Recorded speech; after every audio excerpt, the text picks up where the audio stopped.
Swine farming was evaluated as $7 billion and is the fourth largest farming industry in Canada. This industry supports over 100,000 jobs across 7,000 farms. Unfortunately, swine farming has seen a 4.5% increase year over year in total operation costs since 2021. These costs can include feed, labor, and facility-related costs such as maintenance and electricity. Additionally, hog pricing is experiencing heavy volatility. These factors may ultimately result in the farm's unprofitability, leading to liquidation and unemployment. Swine farming can be divided into 3 levels. At the lowest level, the nucleus farms is where the genetic selection of sows and boars occur.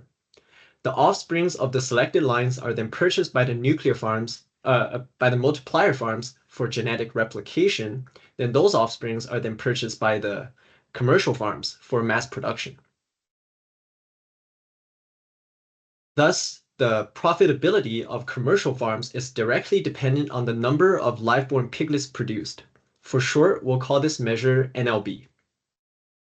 To further improve profitability, producers would manage herds by culling underproducing sows. Ideally, this culling should take place prior to the occurrence of the underproduction, which motivates this study. Are we able to predict whether a sow will underproduce? Despite existing genetic selection, the NLB of individual sows varies significantly across farms and herds. Many studies were conducted on sows to discover traits associated with high NLB, and listed here are some examples. Sow body weight and back fat thickness have shown positive correlation with NLB, while gestation length displayed relations with the number of stillborn and mummified piglets. Thus, cell productivity is multifaceted, requiring a model that can detect the complex patterns between these traits and NLB.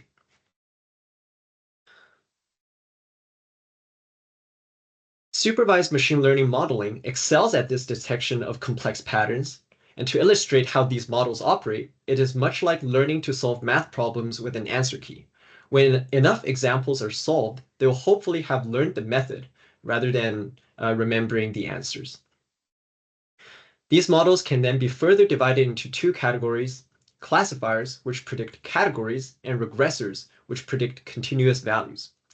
As producers prefer a binary decision of whether a sow is underproducing, this study will focus on classification.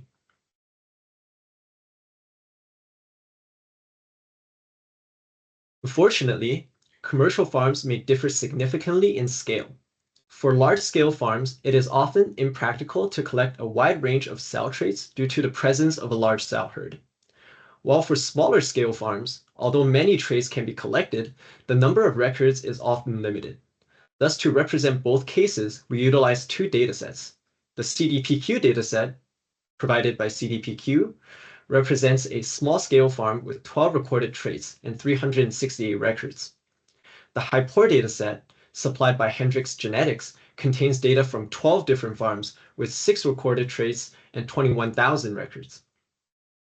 The shared traits among these 2 datasets are parity, gestation length, lactation length, the number of stillborn, mummies, and piglets weaned. The CDPQ dataset contains 6 additional traits, including the body weight and the back fat thickness during breeding, farrowing, and weaning. All the traits described on this slide would be known as input traits. The output trait, NLB, was used to categorize sows into low and high categories based on the lower and the upper 25th percentile.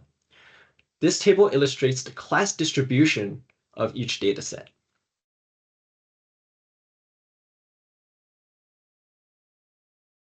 In this study, we tackled 2 objectives. The first objective will compare and analyze the performance of various classifiers on their ability to utilize the input traits to predict the categorized NLB from both the CDPQ and the HiPOR datasets. The second objective will determine the importance of traits that facilitate these classifier predictions.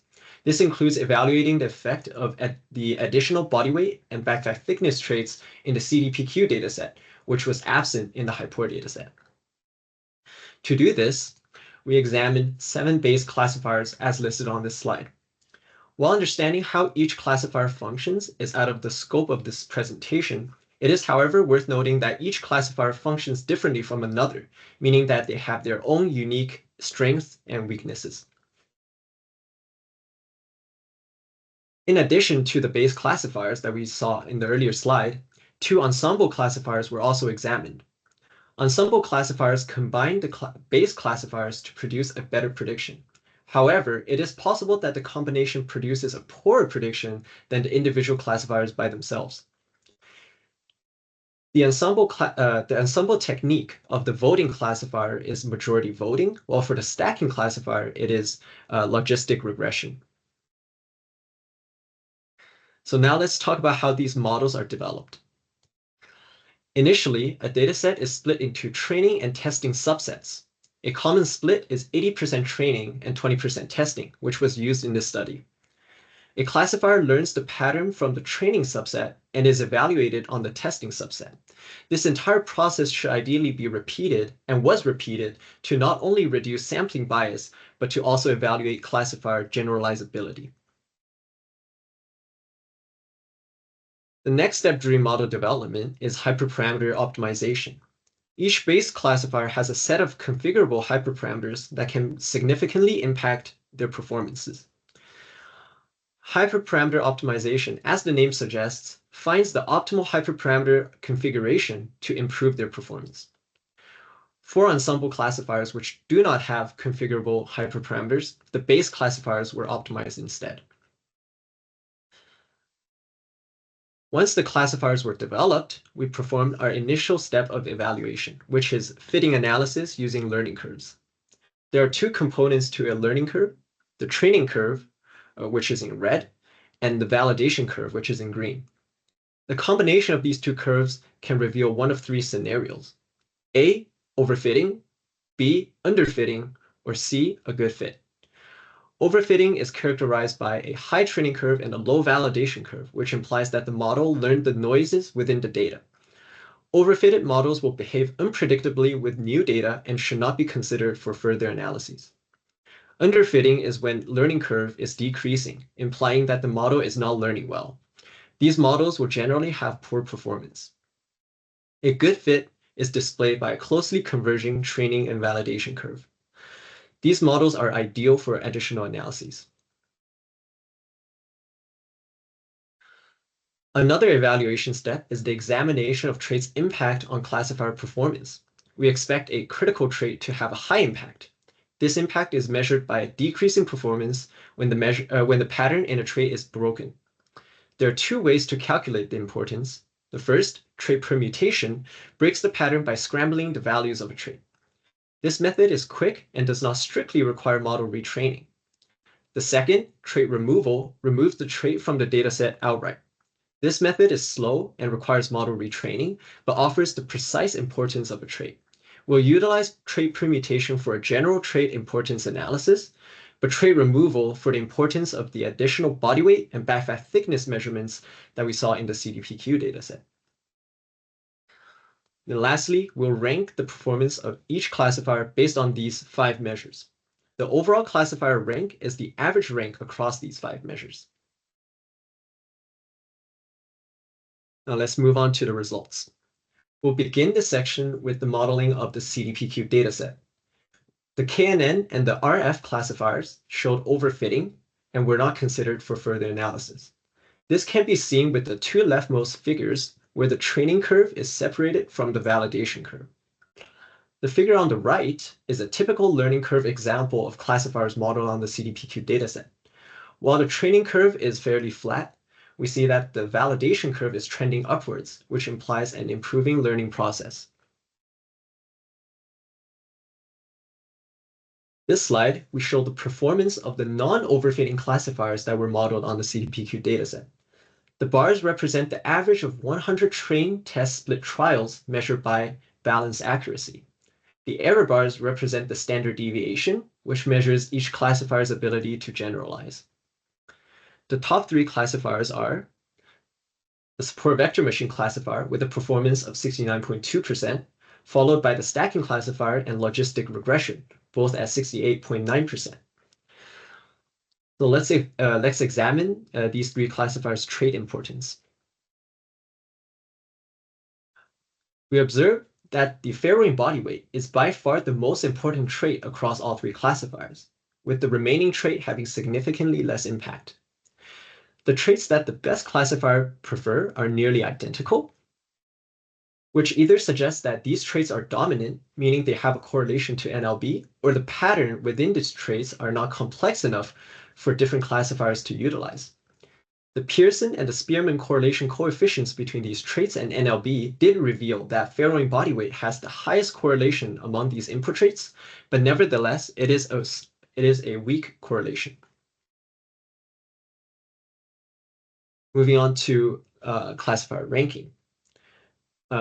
This table shows the rank of each classifier for each measure and the final average rank. The support vector machine classifier displayed the best performance with the top rank in 4 measures, while the stacking classifier and the logistic regression trailing behind.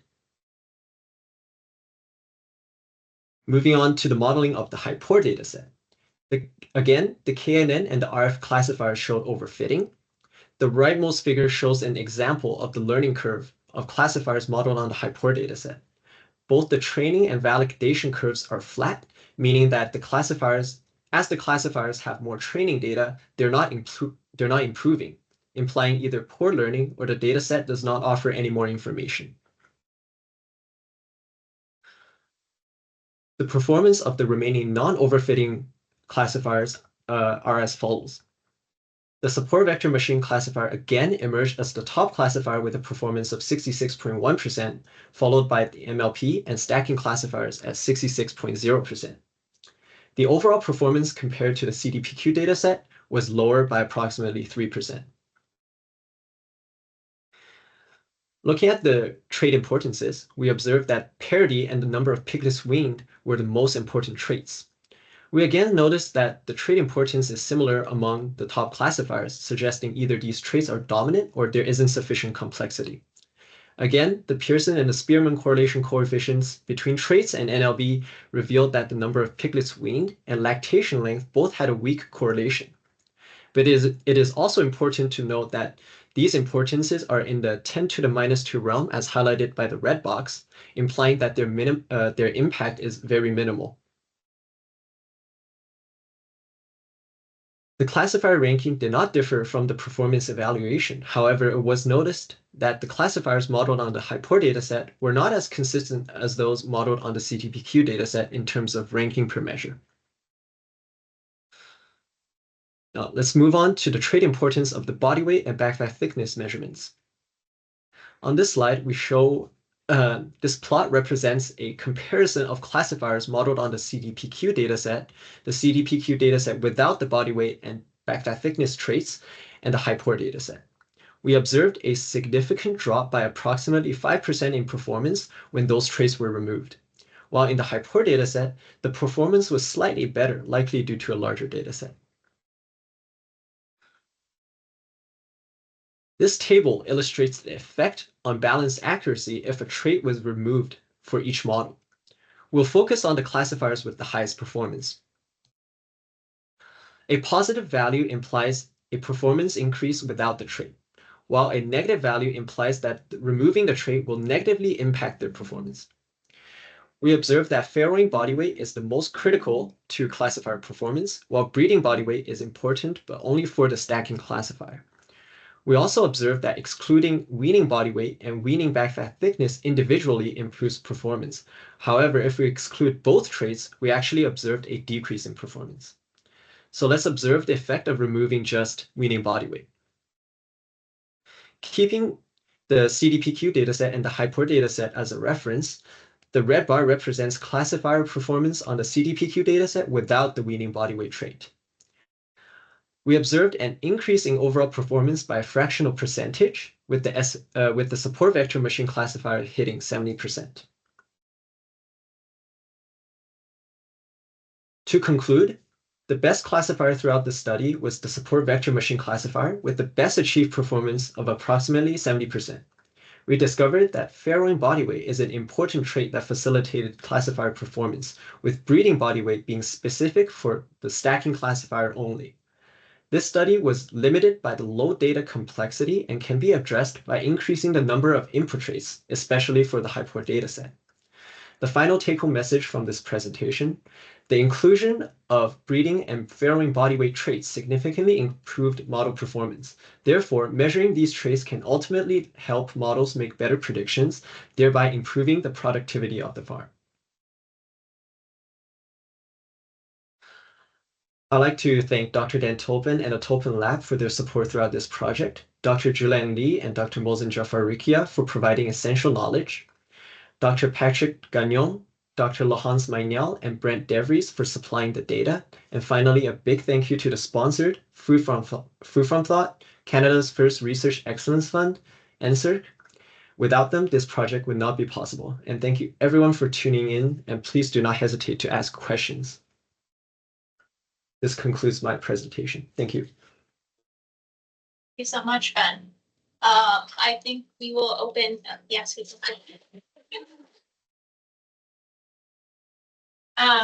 will open the floor for questions for Ben's presentation before we move on to Harry's. So do we have any questions in the room or online? Ben? Yeah, go ahead. I have a question. So you had like these 12 farms at that one farm. Did you also like combine the two farms in order of like, or compare the two farms in their prediction accuracy, or could you predict from the 12 farms the one farm? Did you look at something like that as well? So yeah, I think I know what you're trying to say. The traits, because the traits were different between the 12 farms, the combination of the 12 farm and the one farm that we got, the CDPQ data set that we have, the traits were different. So we did look at if we remove those extra traits from the CDPQ data set, which was described in the last few slides. So if we remove those traits, what would happen to the CDPQ data set? And then we compared it to the aggregation of those records from the hyper data set. So yes, we did look at that. And was there a difference? So do the additional traits have for the C? Yes. One farm. Does that improve the prediction? Yes. So having those additional traits did in fact improve the prediction. But we also looked at which traits from those 6 additional traits that improved those, which was in our final message. It was that the farrowing body weight and I think the breeding body weight that had the most impact from those 6 traits.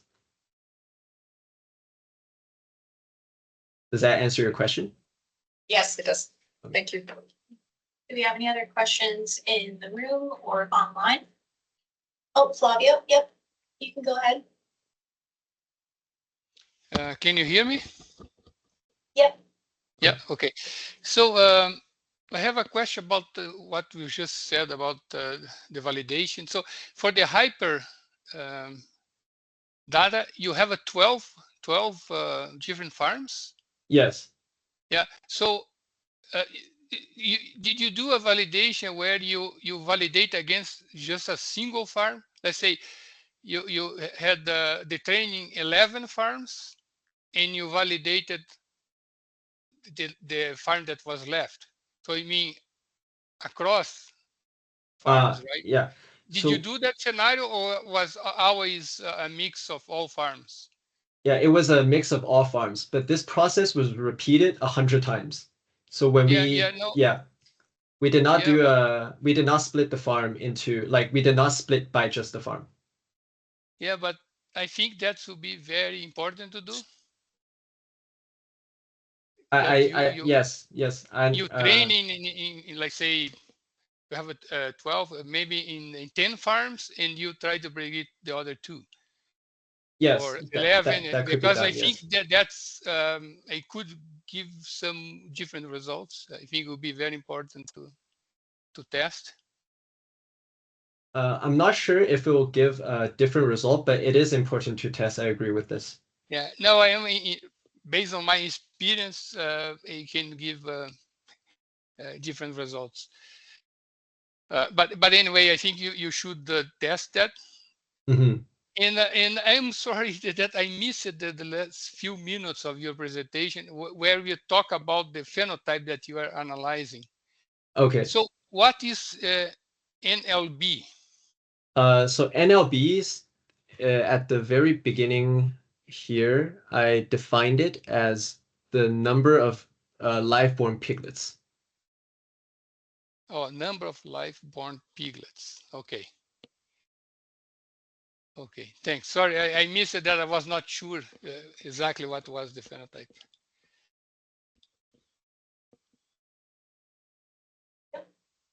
Do we have any other questions to Shelby? Yep, go ahead. Okay, I mainly am just looking for clarification because I could have totally misunderstood. But so how I think I heard you say was for the one herd, you said that varying body weight was the most significant for NLB, and then for the other 12 herds, when you redid everything, you mentioned parity and the number of piglets weaned were most important. Was this right? Or did I Yes. write it? That was right. Yes. Okay, just general question. Why do you think the different traits are dependent on these like 12 groups versus the one population? So I think the main one is that in the CDPQ dataset where we did have those 6 additional traits, farrowing body weight kind of is the body weight of the sow when it is giving birth. So I would think that a heavier sow would likely have carried more piglets in the womb. While in the HyPOR data set, we didn't have those 6 additional traits. So there are association studies where for example, in a study by, let's go to this page. So a study by Ida et al. It was studied that the first parity was able to predict the overall productivity of the cell for their later on parities, while for the number of piglets weaned, I would think that if a sow is able to wean more piglets, it also means it gave birth to more piglets. There is some association there, but piglets weaned is a very management based. So they could cross wean like piglets in the farm. So it is not the best to use. Thank you. I was gonna ask a question and then I'll open it up again. I was wondering, for the application of this program, is the idea behind it to use previous farrowing information on these sows to predict how they'll perform in the future? Or are you hoping to have a prediction for all sows based on this like data set, be able to predict on other groups? So the study that I presented is actually a fraction of it. What you mentioned it to use previous data to predict later on. So that is something that was also done. So yes, both scenarios are done. Do we have any other questions in the room or online? Okay, I think we'll move on from here, and if anyone comes up with any questions before the end of the seminar, we can come back as well. So thank you very much, Ben. We will move on now to Harry Aricibasi, who is a master's student in Dan Colfin's lab at the University of Guelph in animal biosciences as well. His research centers on developing automated machine learning solutions to enhance efficiency, sustainability, and animal welfare in agriculture. He'll be presenting his work today titled A Hybrid Deep Learning Approach for Automatic Detection of Mounting Behavior in Boars.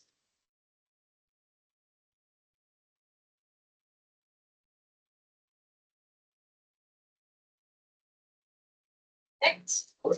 Yep, it's good. So you can start whenever you're ready. Thank you for that introduction, and thank you, Ben, for that great presentation. A lot of what Ben said about machine learning and swine production is also relevant to my presentation as well. But my name is Harry Aricibasi. Good afternoon, everybody. I'm part of Dr. Dan Colfin's lab, and I'll be presenting a hybrid deep learning approach for the automatic detection of mounting behavior in boars today. So let's get straight into just a brief overview. So I'll be going over the introduction, which is the reasoning behind this project, and then the materials and methods to describe how it was done, a bit of the results, and followed straight by practical application or a video demonstration into some conclusions that we can draw. So our vision is to improve swine welfare and production, both on research stations and on farms. But we face, one of the challenges we face is mounting. And mounting, for your information, is when one pig straddles on top of another pig. This causes stress, damage, and is costly to manually monitor. And it's also prone to human bias and error.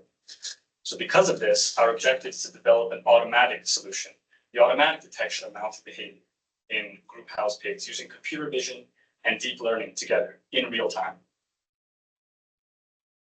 So let's dive into how we conducted this study.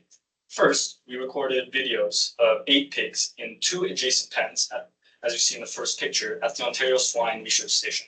This is from an overhead camera recording continuously. And with this footage, an expert observer had to watch 4 days of footage and determine exactly when mounting and non-mounting occurred at any given time. This information was then taken and automatically processed using Python scripts. So the frames were extracted from the videos. They were cropped to remove any interference from hallways or other pens. They were rescaled to a standard size. And then another observer had to label around the pigs. So in the image in the middle there, we see a red highlight over the pigs. That is that manual labeling process. We'll get more into it later, but this labeling process teaches the deep learning model that we designed to perform computer vision what a pig is. Now, this model was designed to detect pigs in an image and give outputs such as the number of pigs in any given at any given time in the video, the area covered by these pigs, the distances between the pigs, and the intersectional reunion of the pigs. I'll describe what that is right now. So on the bottom here, when a pig is on top of another pig, straddling another one, it's the area that is overlapping versus the total area covered by those pigs. That is intersectional reunion. These, the outputs we just mentioned, are fed into a second model. So it's a hybrid system, 2 models. We have the deep learning model, and then we have the traditional machine learning model. One feeds into the other.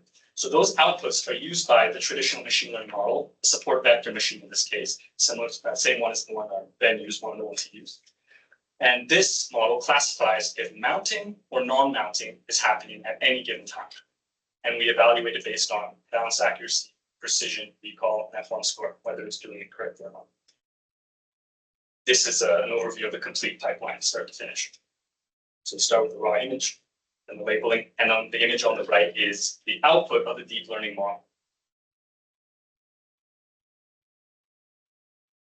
To explore a little bit more about the data pre-processing steps, after we get that raw footage and it's annotated by an observer saying when mounting is happening or not, we automatically process it using Python. So a series of scripts extracts the frames from the videos and it crops them and it rescales them to a 1024 by 1024 pixel resolution. That is what is used for labeling process. So everything is in the same format. This is a screenshot from the software used to label the pigs. So that same observer will very much draw around each of the pigs. And this creates what we call a mask. It's fed into the deep learning model. So we can learn where a pig starts and ends, what makes up a pig. The edges, the contours, the size, the color, this sort of thing. These inputs are fed into what I mentioned is the deep learning model. It has several steps, so I will go through them one by one. First part, after the input image, is the computer vision model. In this case, a residual network.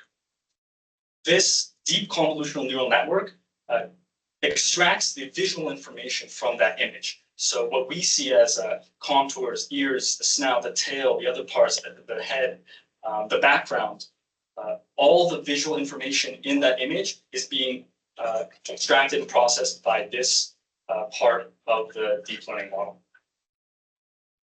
That then feeds forward into into a port where there's two sides. One is the region proposal network. So this part essentially tries to find where a pig could be. The best way I can explain it. It proposes regions, it draws rectangles around areas of interest where pigs could be. While the other side, the feature maps, use those features we described earlier, the contours, the snout, the head, the tail, to learn the patterns that make up a pig. And these combine in the region of interest align layer to assign those locations with what makes up a pig. So it combines them, where the pig is and what the pig is.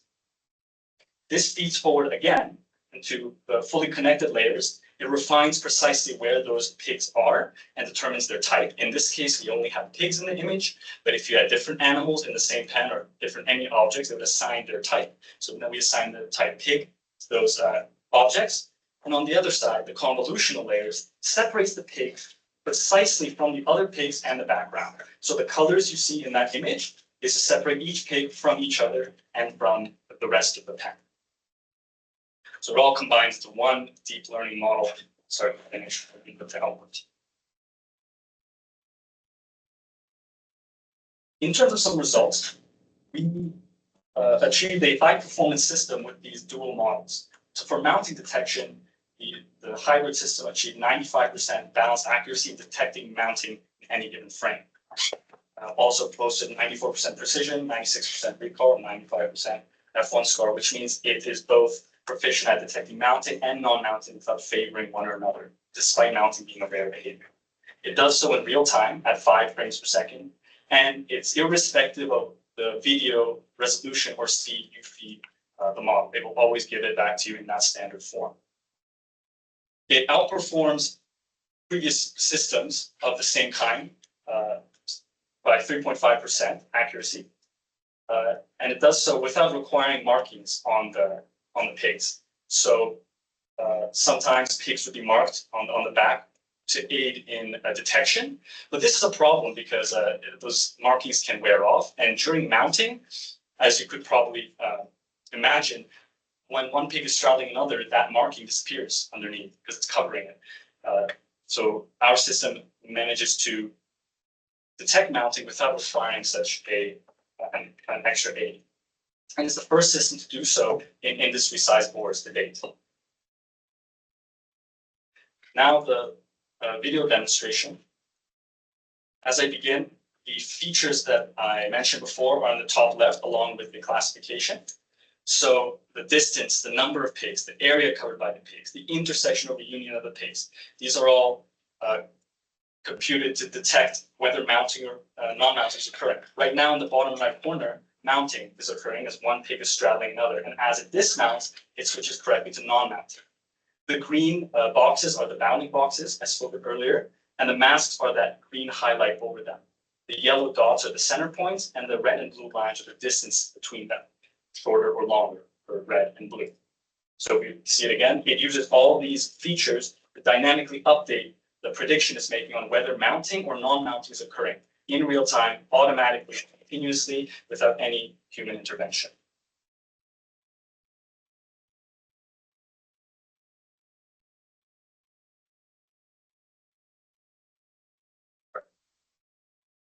To conclude, this provides a new solution to improve welfare and reduce injury to address both welfare and economic concerns in group house pigs simultaneously.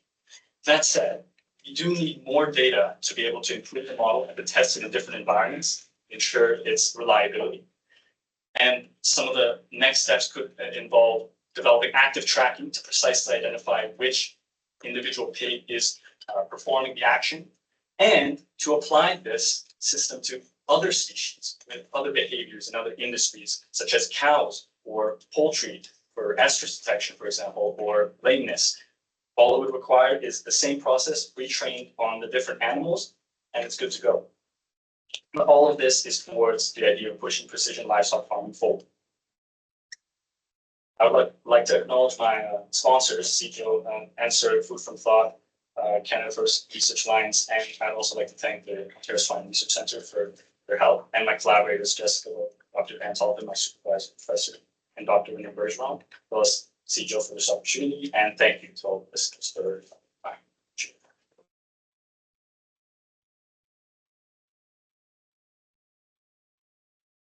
Any questions? Go ahead. Thank you for your presentation. It's totally not my field, so maybe this is just a basic question. I was wondering, so you detect the mounting, but what would be the next step then? So if you realize that there is mounting, how does the detection of mounting improve welfare? That's a great question. So once you're able to detect mounting, there's a couple things you can do.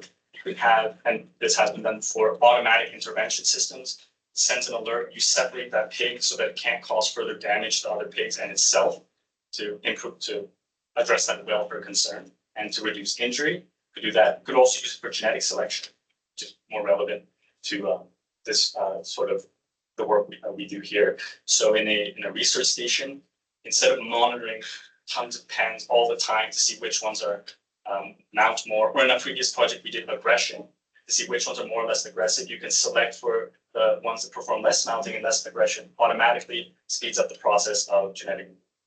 And is the model or is that capable of recognizing the individual animal? So do you know which animal is actually mounting and which is not?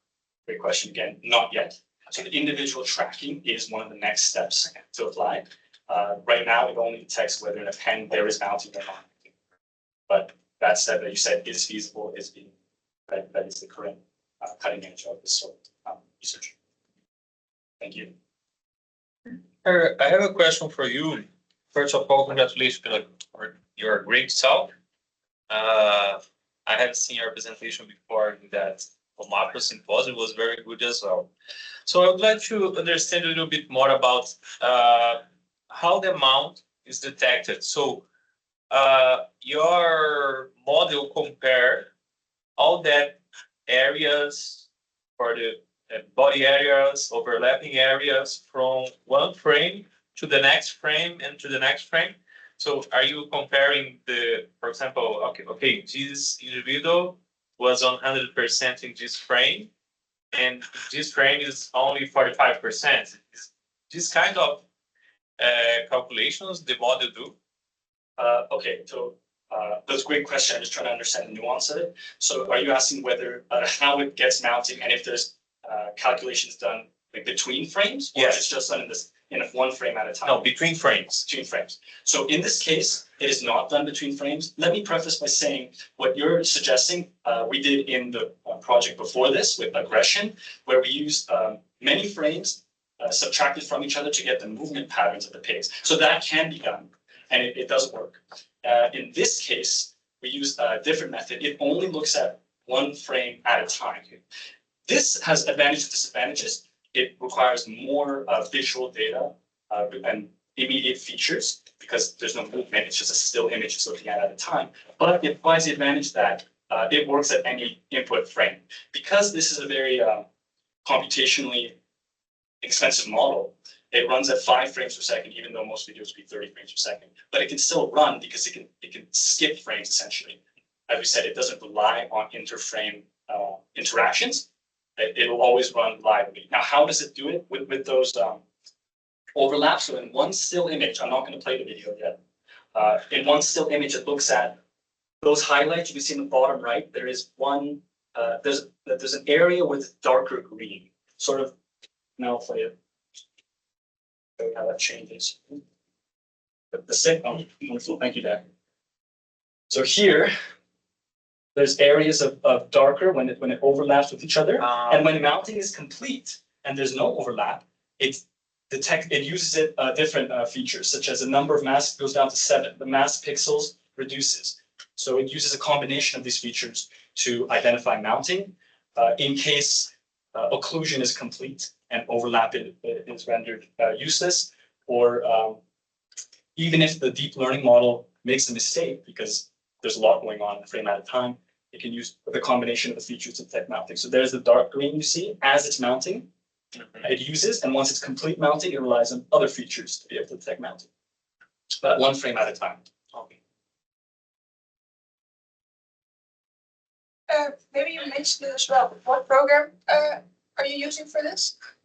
For which part? It does what program does this? Because I've done similar stuff as well. It's called I have the same for CVOT, where we also dragged pigs with the bounding. What's the one you used? CVOT. C-Vault? CV80, sorry, my. Oh, C-Vault, okay. Yeah. Yeah, this one uses, I made this using OpenCV, mostly. So in Python, I wrote the script myself to automatically generate these. So this was done, this is essentially a script that can, any amount of video you feed, it will just give you this. Oh, wow. So once I wrote that, you don't have to input it anymore. So it can run, like, you know, a CCTV camera, you can essentially plug this into that and it will give you a feed that looks like this. So I used OpenCV, and for the model that's running in the background, that's TensorFlow. So that's what the model's running. OpenCV is for more the visual aspects. And there's a few other libraries in there. Impressive. Thanks. Couldn't you, sorry, go ahead. Just a really short question. You talked about an observer, like an expert observer, monitoring mounting activity in like the raw footage, and then somebody labeling it. Was that the same person, or were there multiple people doing that? One person. One person. I was wondering, the one person, when you are going to start record one pen like this one, couldn't insert the information saying which of these pigs, the ID of which one of these pigs, and so at the end, wouldn't you get the information individually? Are you talking about Insert manually, for example, I will start record this pen and someone say, so this pig on the left, on the right bottom, top is the A2441, and this one you manually inform, and then the software couldn't keep tracking that, and it can. That's exactly the next step. So it's not implemented here. It was beyond the scope of this project. But if we were to take this project one step further, that's the exact active tracking that we want to implement here. Because with this, we could do even genomic selection. Yeah. For this kind of. I agree. It's good potential there, and you can use it for if you have RFIDs on your page. Not everyone has it, but in some stations it's available. You can include that as well if you have readers to assign the RFID tag to this visual output by matching the time the RFID was ready.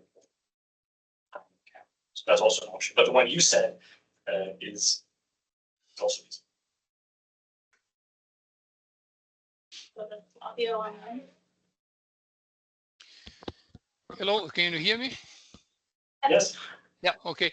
So my question is, do you have any idea of the main reason why you don't have a perfect accuracy? Let's just look at accuracy. Why this 5%, we are missing 5% of accuracy? Do you have idea what is not being captured? And related to this, how you know that if the observer was not wrong? Thank you for that question. That's a good point you make. For the first part, why we're missing the 5%, one of the reasons could be in these videos, there are some behaviors that are similar to mounting. This could be one of the culprits. For example, if one pig is standing or laying near the feeder and another pig steps on top of that pig to get to the feeder, but doesn't straddle it, it still causes vertical occlusion or overlap without being mounting. So that would be a false positive. That could be one of the reasons we don't get very high accuracy, among others, if that makes sense. Yes, it makes sense. And how about aggression? It's not mounting, it's just aggression that one pig like runs over the other one. Yeah, so any behavior that mimics mounting and can influence the features in the same way is a potential source of error. So if aggression, it runs over and steps over the other pig, influences the intersectional reunion, influences the area, that, as you said, that could be a source of error. Mm-hmm. And the way, sorry, go ahead. You know, and I mean, I think the observer is impossible to be 100% correct, right? You have to I agree. put. I agree. It is a human.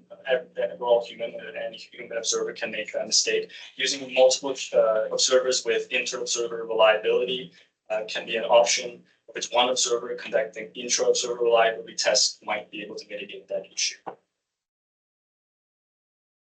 So I think what I am trying to lead is I am very impressed with this accuracies in all measurements that you have, or how well you are identifying the mounting, because I think to be 100% correct is very, very almost impossible, right?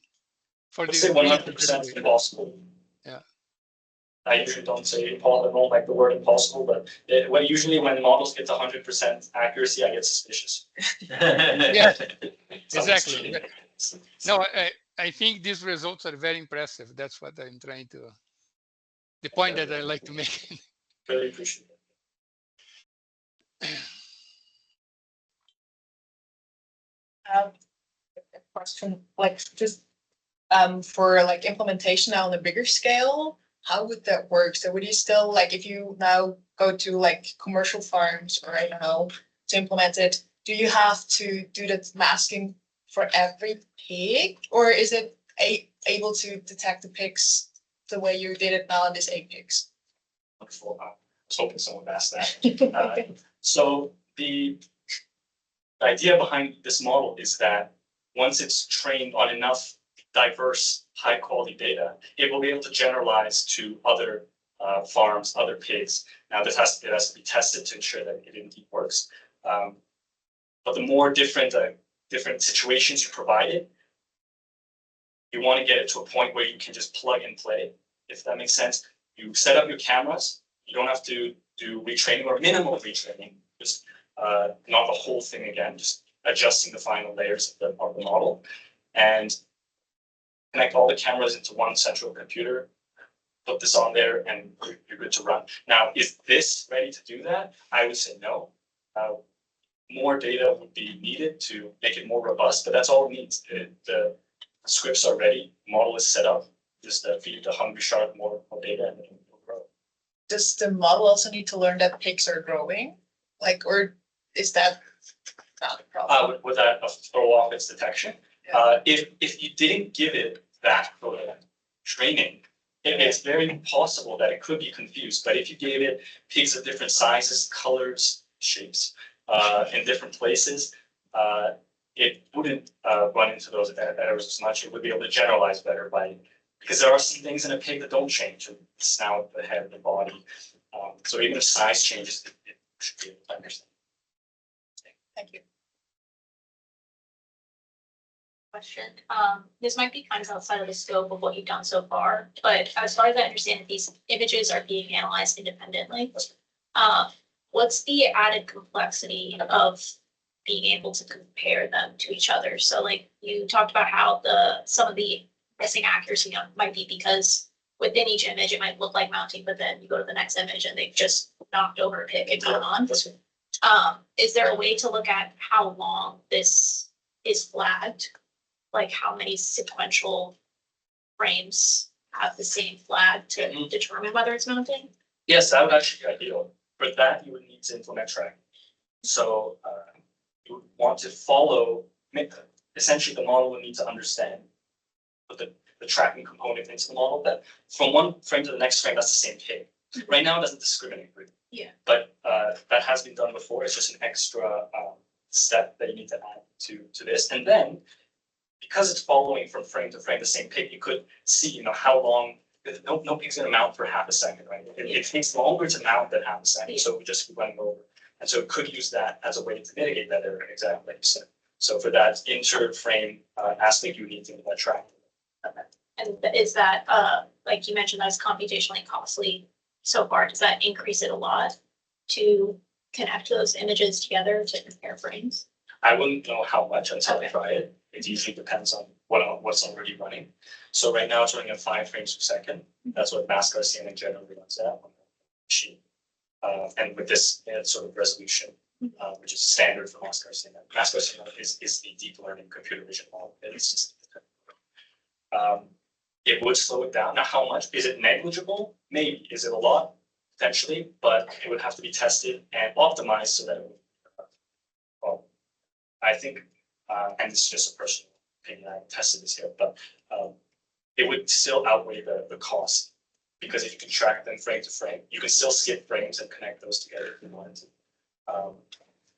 It's definitely worth to try. And kind of a follow-up question on that. Given that it is computationally costly, would you be able to run it remotely if you're on a commercial farm? Because a lot of these commercial farms are in the middle of nowhere and may not have the computer power to run something like this. Yeah. Are you able to run it remotely, or does it need to have like a local program? Like, I know you're testing this on the dairy, on the pig research center in Aurora. But would that be able to be applied at other farms in the future?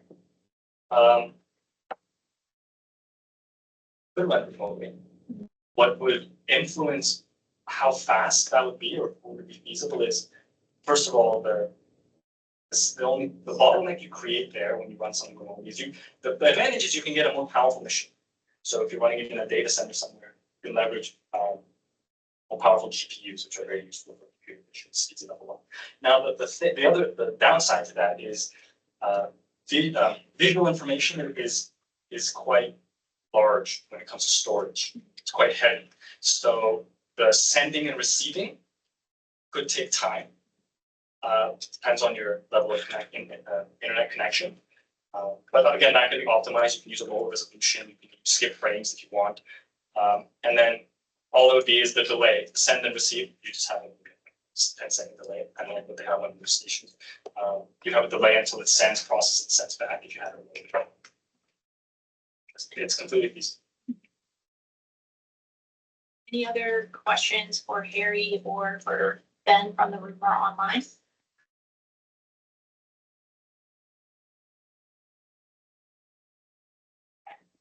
I think we will close it up there for today. Thank you so much to both of our presenters today.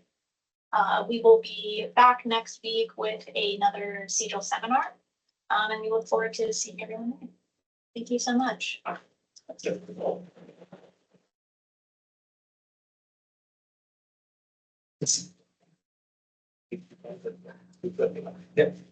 Welcome.